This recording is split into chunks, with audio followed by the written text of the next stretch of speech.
So in IS 36, now let's talk about the concept of the cash generating unit.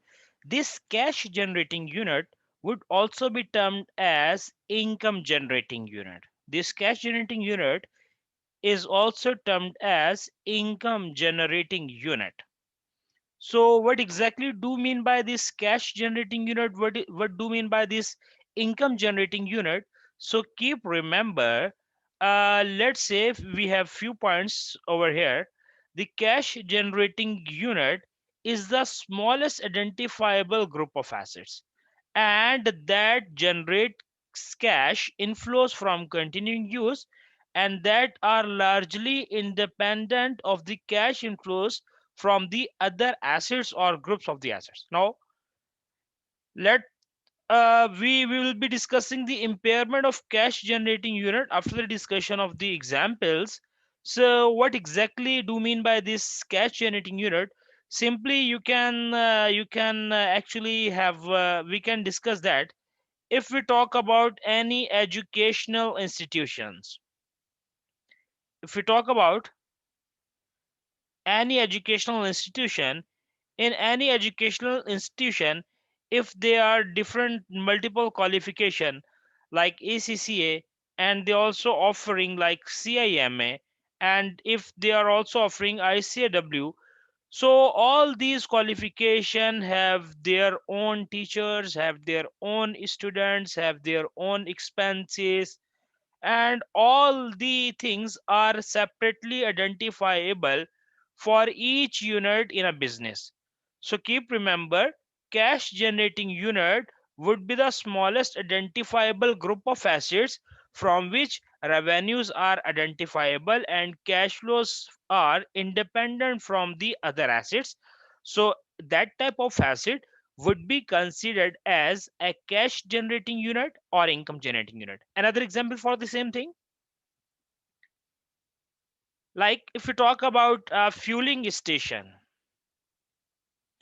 if you talk about a fueling station, let's say you go to a fueling station, you may get petrol, you may get diesel, you may get compressed natural gas.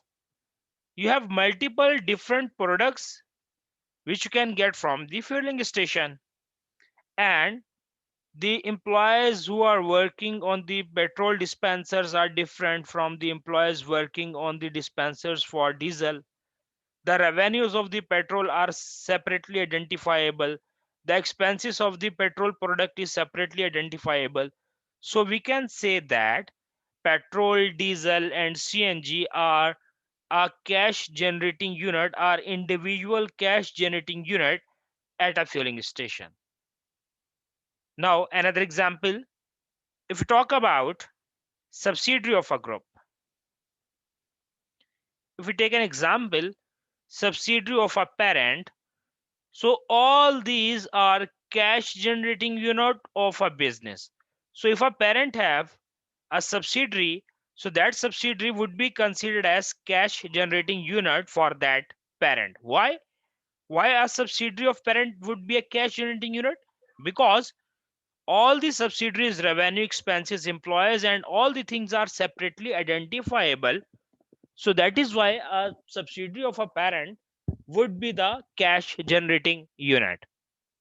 Now, as we are talking about the impairment of assets under IS 36, now let's say if there is overall impairment in the cash generating unit, so what's the treatment for the allocation of impairment? So keep remember, for cash generating unit, recoverable amount should be determined for the individual assets if possible.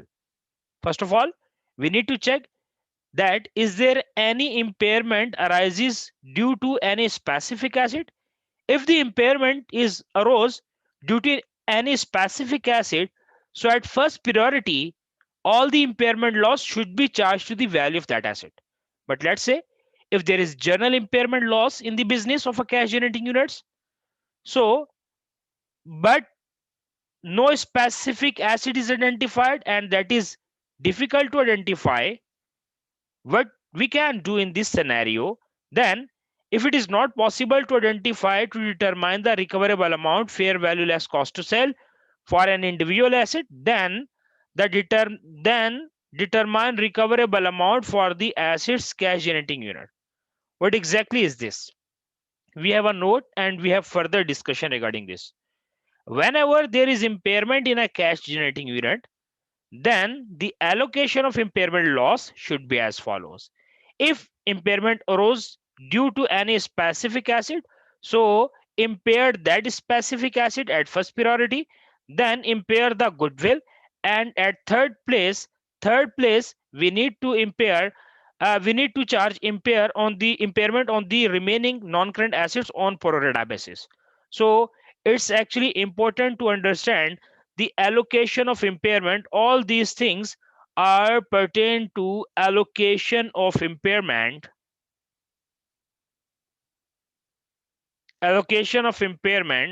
of a cash generating unit. If there is impairment in a cash generating unit, then if the impairment arose due to any specific reason, any specific asset, allocate impairment to that asset, then to goodwill, and on third priority on the remaining assets on a pro rata basis. But let's say we checked and we found that nothing, no impairment arose due to any specific asset. Then at first priority, we will be impairing the goodwill amount, and on last priority, we will be actually impairing the remaining non-current assets on a pro rata basis. How to do all these things? How we can do all these things? So let's try a practice question. As you can see, we have question number 4, and the requirement of this question is to show the impact of impairment on first Jan. Now, how we can attempt this question? An impairment loss of 60,000 arose in connection with the income generating unit or cash generating unit.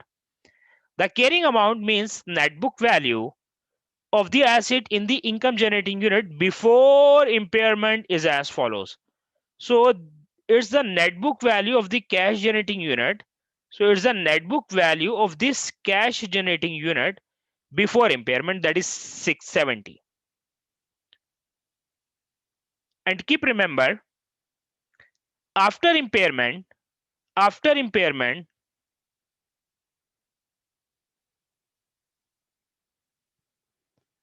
you can see that impairment loss is of 60. So the next heading I'm marking over here, there is impairment loss in total, that is for 60, and net book value of the cash generating unit after impairment would be considered over here.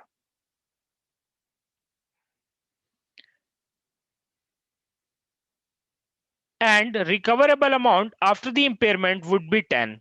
Like before impairment of asset, net book value is 60, impairment loss of 60 arose, so the net book value after impairment would be 10 only. Now, how we can allocate the impairment to these three assets? So now check for the impairment, that whether it arose due to specific asset or not. So you can see that when this impairment is in business and the entity checked for the impairment test, so patent with a no market value. So it means if the patent value is now nil, and if the patent has no market value, so it means this impairment arose due to specific asset. In this scenario, we shall be allocating impairment loss at first priority to the patent value. So we need to complete this 60 impairment loss, 10 from the patent, so patent value is now nil.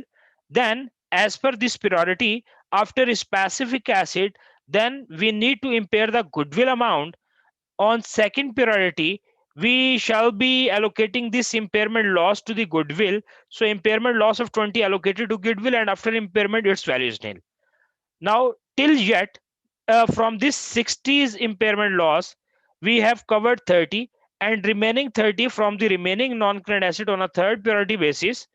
And then from, if the book value of the assets is 40 and impairment loss 30 is charged, hence 10 net book value is the value of remaining assets. So this is how we allocate impairment to the assets. If impairment arose due to specific asset, then impaired that asset at first priority, and then on remaining assets value on a pro rata basis. Keeping these things in mind, we are gonna start discussing this question number and 5. The requirement of this question is to show the impact of the impairment on first Jan. Read requirement carefully and read the scenario carefully. You can attempt this question. I am allowing you to 4 to 5 minutes time to do to attempt this question. After 5 minutes, I will start discussing this. Your time starts now.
In question number 5, a company runs a unit that suffers a massive drop in income due to failure of its technology.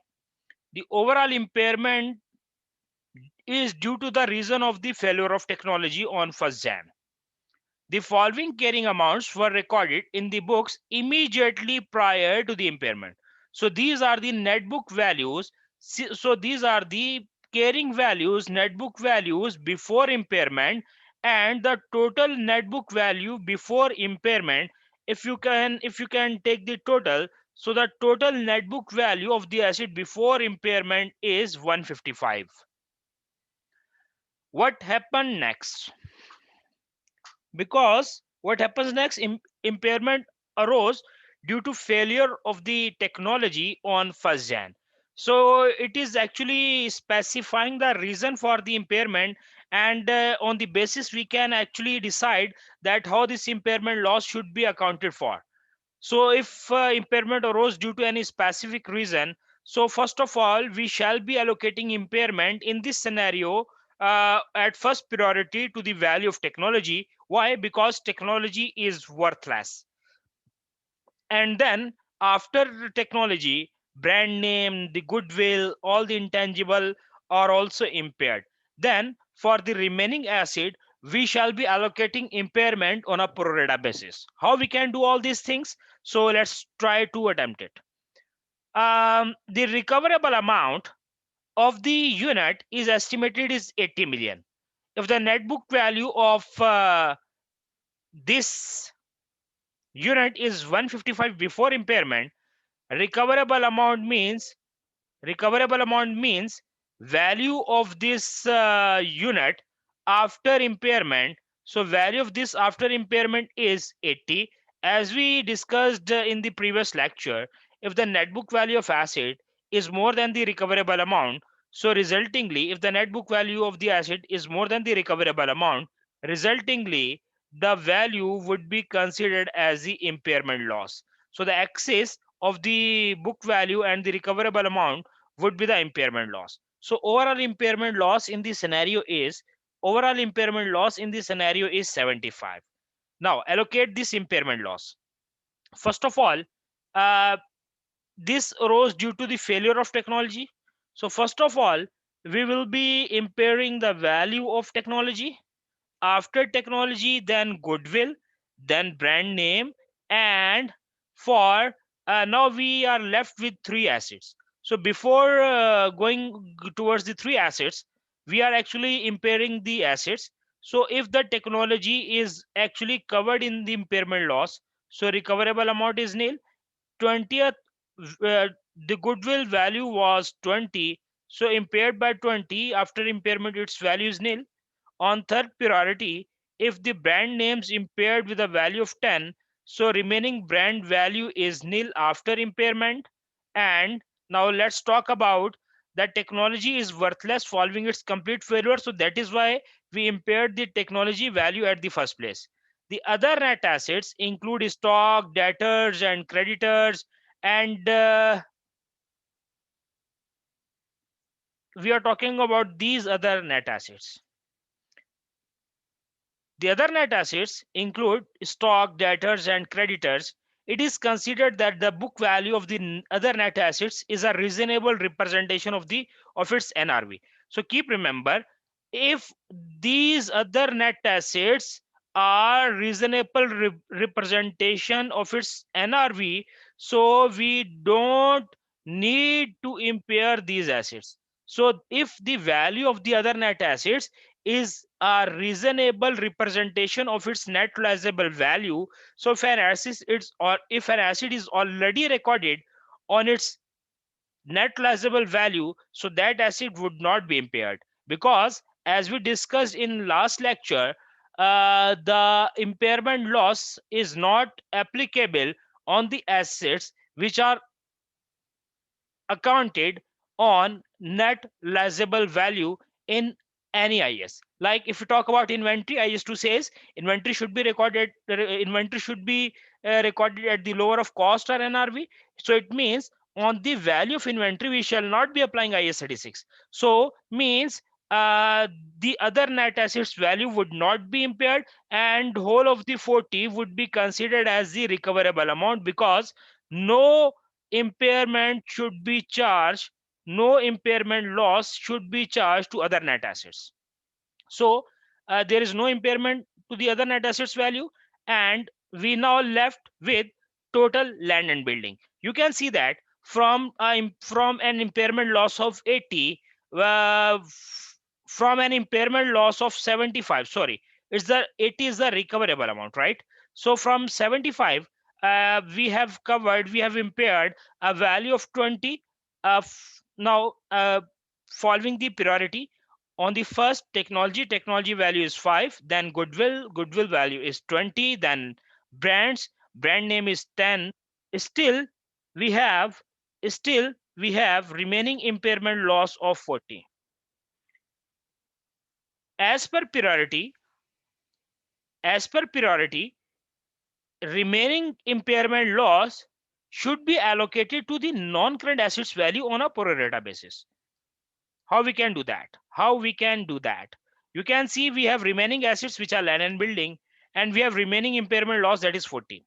How we can allocate this impairment loss to the value of non-current assets on a pro rata basis? So let's try to attempt it. We have two assets left: land, buildings.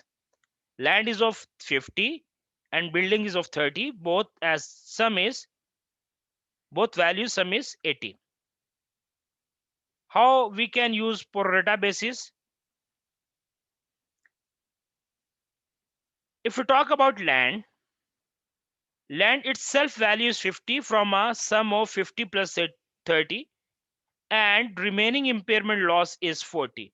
So this is how we apply pro rata basis on the value of the remaining assets. If we talk about building, so building itself value is 30 from a total value 50 plus 30 to be multiplied with the remaining impairment loss of 40. You can see that it's calculated 25, and 15 over here.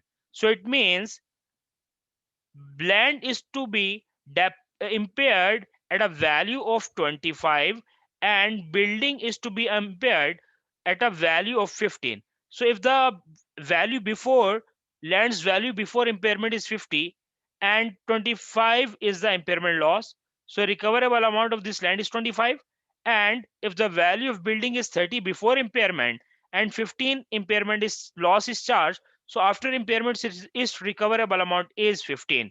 So you can check, you can recheck. If you add all these figures, you will end up with the value of 80. And if you add all these things, you will be end up with the impairment loss of 75. So this is how we actually allocate impairment to the non-current assets. And if there is a specific impairment, so then that impairment loss should be charged to that specific asset, then on the value of the remaining assets on a pro rata basis, as we just applied in this scenario.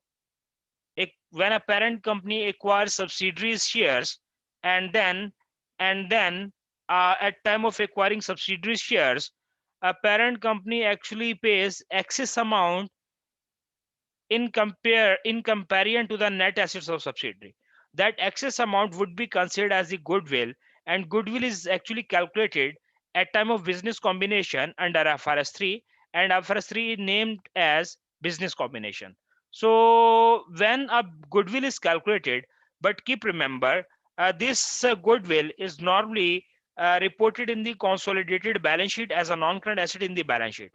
But IS 36 says check for the impairment of the check for the consolidated goodwill at time of each reporting date. I'm not going to read all these paragraphs. I'm actually giving you the crux, giving you the summary of all these points. So keep remember, if a business have, if an entity have recorded goodwill, so that goodwill is actually checked for impairment test at each reporting date. And if there are any impairment indication, so this goodwill is need to be impaired at each reporting date. So you can read all these things, all these points. And this file has already been shared in the group in yesterday's class. So I'm also would be sharing this file as well. Then there is actually a concept of the reversal of an impairment loss. Let's say you conducted an impairment review this year, and the assets net book value is more than the recoverable amount. You actually recorded X value of the impairment in today's date. But can you reverse that impairment loss? So keep remember, same approach as for the identification of impaired assets. Assess at any balance sheet, assess at each balance sheet date whether there is an indication that an impairment loss may have decreased. So if calculate the recoverable amount, the increased carrying amount due to reversal should not be more than that what the depreciated historical cost would have been if the impairment loss had not been recognized. What exactly do you mean by the second point? Very easy. Let's say you purchased an asset for 100,000, you depreciated for 10,000, and the value of asset is 90,000. And your net book value after depreciation is 90,000, but let's say its recoverable amount is 30,000. So it means from 90 to 80 there is a gap, and that gap is actually the impairment loss. So you just impaired to your asset, you just charge impairment to your asset, and you recorded the asset to the value to the extent of 80. But let's say next year assets value has now start increasing. So if the value of asset has now start increasing, so how much you can reverse the impairment loss? So you can reverse the maximum impairment loss to the extent of 10, not more than that, because an asset's value cannot be reversed, reversed of more than that what the historical depreciated cost would have been if the impairment had not been recognized. So to the extent of the impairment loss charge, you can reverse the maximum same amount of impairment loss in the future time period, and not more than that. So with the discussion of the reversal of impairment loss, we have covered IS 36 in all the aspects. So I will be sharing this file and this video. But as we have just covered all the things under IS 36, Our next discussion part is about IFRS 5. So I'm gonna start discussing this IFRS 5, named as non-current asset held for sale and discontinued operations. IFRS 5, named as non-current assets held for sale and discontinued operations.